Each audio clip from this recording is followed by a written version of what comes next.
Bismillahirrahmanirrahim. Assalamualaikum warahmatullahi wabarakatuh.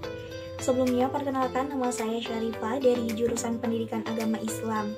Pada video kali ini, saya akan mencoba memaparkan materi mengenai sekolah, sosialisasi anak, dan pembentukan kepribadian atau kajian sosiologi tentang sekolah pada mata kuliah Sosiologi Pendidikan. Baik, jika dilihat dari judul yang telah disampaikan, bahwasannya antara sekolah, sosialisasi anak, dan juga pembentukan kepribadian, ketiganya saling berkaitan, di mana sekolah sebagai lembaga sosialisasi untuk membantu pembentukan karakter pada peserta didik. Dapat dikatakan juga bahwa sosialisasi ini merupakan suatu proses interaksi antara individu dengan individu lainnya, di mana hal ini dapat mempengaruhi pembentukan kepribadian. Nah, proses sosialisasi juga merupakan suatu proses penyesuaian diri individu untuk memasuki dunia sosial, sehingga individu dapat berperilaku sesuai dengan standar pada masyarakat tertentu. Sedangkan sekolah merupakan lembaga di mana terjadinya proses sosialisasi dan juga pembelajaran yang dapat membantu perkembangan peserta didik baik dalam ranah kognitif, afektif, maupun psikomotorik. Yang selanjutnya ada sekolah sebagai organisasi. Nah, dilihat dari pengertiannya bahwa sekolah itu didefinisikan sebagai lingkungan fisik dengan berbagai pelengkapan yang merupakan tempat penyelenggaraan proses pendidikan. Kemudian pengertian yang kedua, proses kegiatan belajar mengajar. Sedangkan pengertian yang ketiga, menurut Philip Robinson, bahwasannya sekolah itu sebagai suatu organisasi atau unit sosial yang secara sengaja dibentuk untuk tujuan tertentu. Nah, sekolah sebagai organisasi tentunya berbeda dengan organisasi lainnya.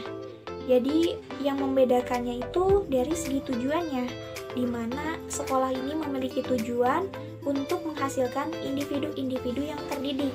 Juga sekolah diadakan untuk memudahkan pengajaran sejumlah pengetahuan. Sekolah sebagai organisasi adalah perkumpulan sosial yang dibentuk oleh masyarakat, baik yang berbadan hukum maupun yang tidak berbadan hukum, di mana fungsinya sebagai sarana partisipasi masyarakat dalam pembangunan bangsa dan negara.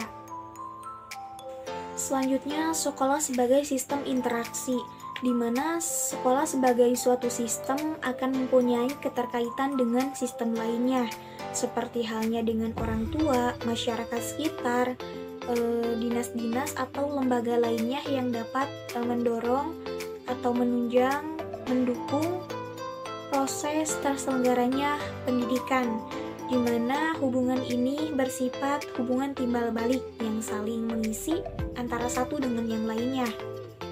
Jadi, kehadiran sekolah baik secara fisik maupun secara sistem akan memiliki dampak atau umpan balik terhadap lingkungan.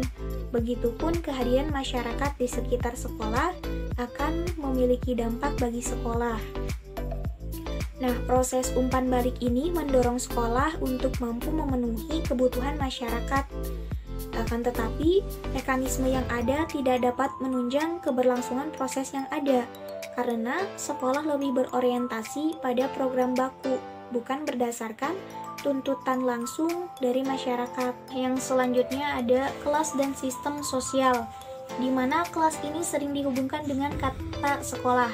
Jadi pengertian kelas yang pertama adalah ruangan tempat berjalannya proses pendidikan. Sedangkan pengertian yang kedua, ruangan tertentu tempat kegiatan siswa dalam mengikuti proses pendidikan.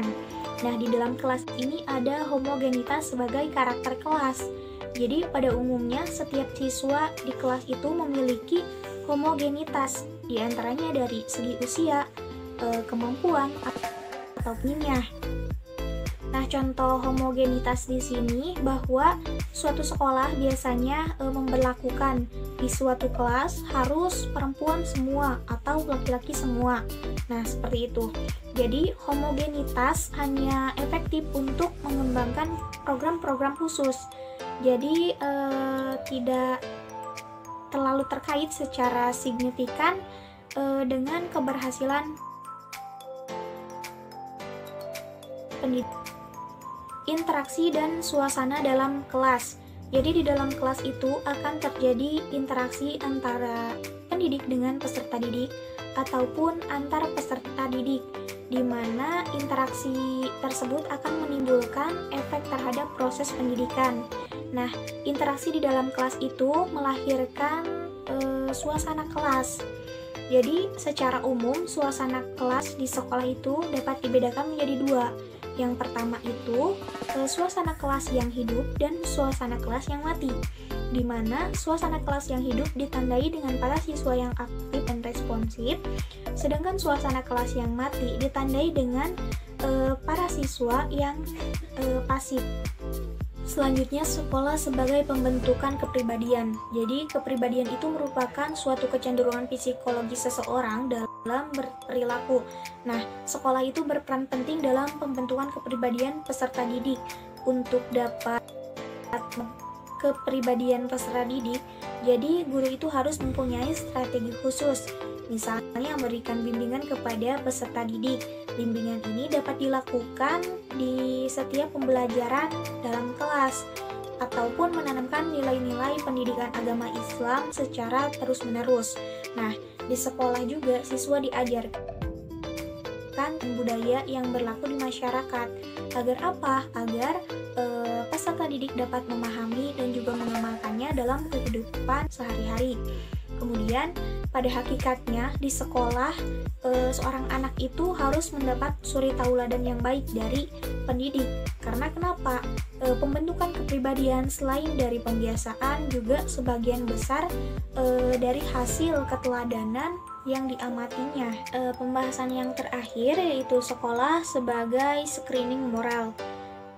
Jadi untuk saat ini ya, kerap kali kita dikejutkan atau dihebohkan dengan berita-berita tentang perilaku menyimpang yang dilakukan oleh remaja, seperti halnya pelanggaran moral yang biasa terjadi di lingkungan masyarakat, entah itu oleh remaja maupun orang dewasa.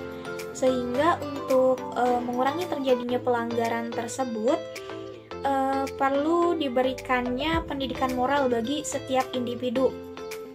Nah, ada beberapa hal yang dikembangkan melalui pendidikan, yaitu kepribadian dan cara menjalani kehidupan.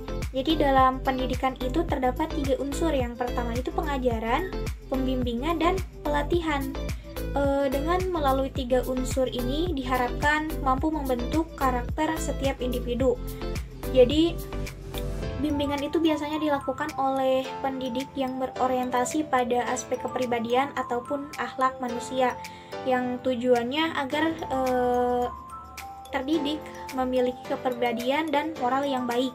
Nah, jadi dapat dikatakan bahwa sekolah itu merupakan tempat untuk menyaring moral, di mana pendidik dituntut untuk membimbing para peserta didik yang sering melakukan pelanggaran, agar dapat memiliki moral yang baik. Mungkin cukup sekian yang dapat saya sampaikan. Mohon maaf atas segala kekurangan dan kesalahannya. Akhir kata, wassalamualaikum warahmatullahi wabarakatuh.